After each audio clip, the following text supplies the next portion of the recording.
not a tale from the archives of the once upon a time era.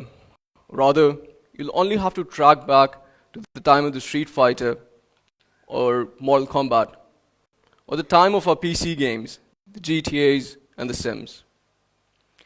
The beauty of these amazing tools of entertainment purely lies in the fact that they've impacted our minds and behavior in one way or the other. Let's put this statement to a test now. By a show of hands, let's see how many of us over here have ended up shouting, "Finish him," at our younger cousins and younger siblings. Yes, haven't we all? Similarly, the Need for Speed series introduced us to the world of drag races and burnouts, something our parents were not too happy about.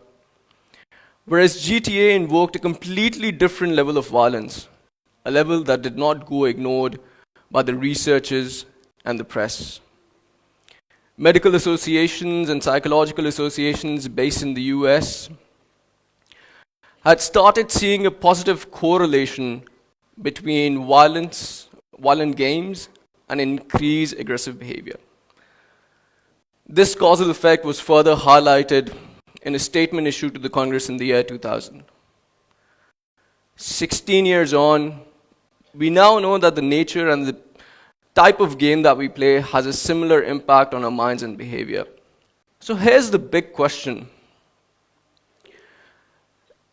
If violent games can encourage or induce aggressive behavior, then is it safe to say that social games can have a positive or social impact? Have informative programs in the telly not made us more informed? Have religious videos not reaffirmed our faiths? Has Pink Floyd not encouraged us to write that one verse of poetry? If all these instances stand true, then why can't the same be true for games? This is where we come in. By we, I mean GRID, or Gaming Revolution for International Development.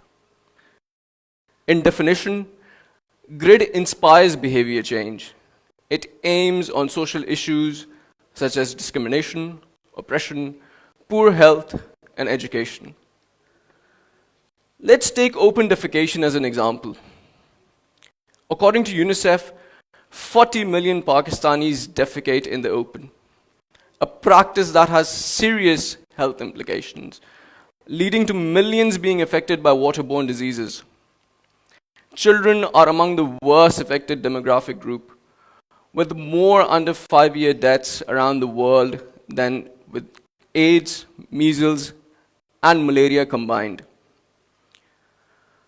During the reconstruction after the 2010 floods, development agencies introduced or deployed thousands of toilet seats and toilets. Unfortunately, we could not see a happy ending. We could not see the happy ending that we were expecting. These toilet seats have now been turned into decorative flower pots. They're not broken, they're not leaking, they're simply not being used for the purpose they were built for. This is where the last mile problem kicks in. Open defecation now sits as a well-established traditional practice, deeply ingrained in the social construct of our rural society. Furthermore, our cultural restrictions do not allow an open discussion on sanitation. This communication taboo stops the rural population from learning the hazards behind open defecation. Our solution is a game called Flushed. Flushed is a game made for low-cost smartphones. It challenges the player to aim a feces to a moving pot. As soon as the player misses, it throws some food for thought, some data, against the harmful effects of open defecation. As the game progresses, the player is able to see the possible outcomes or the possible glimpses of future that he or she can have in case they adopt good sanitation practices. In a way, the game encourages behavior change in a fun way. Now you may ask, how does a person without an access to a toilet have a facility of a smartphone on him? Well, according to the statistics, the stats basically, 40 million Pakistanis right now, or by the end of 2016, will be using smartphones. Our internet users stand at 30 million, over half of which are browsing the internet through their smartphones. Forecast suggests this number will only go up. There'll be a continuous increase given the low cost of smartphones and the low carrier costs. Now let's shift our focus to our more urban everyday setting that you can relate to.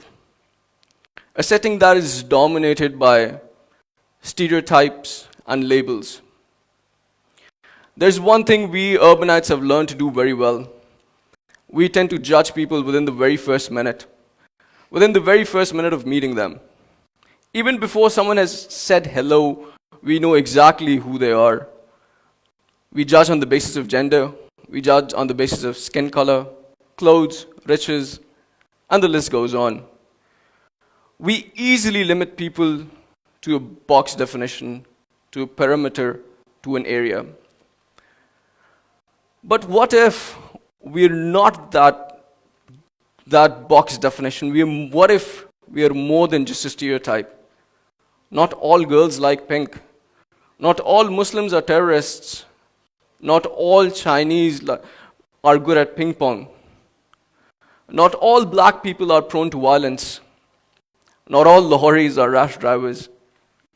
Not all Islamabadis are boring people.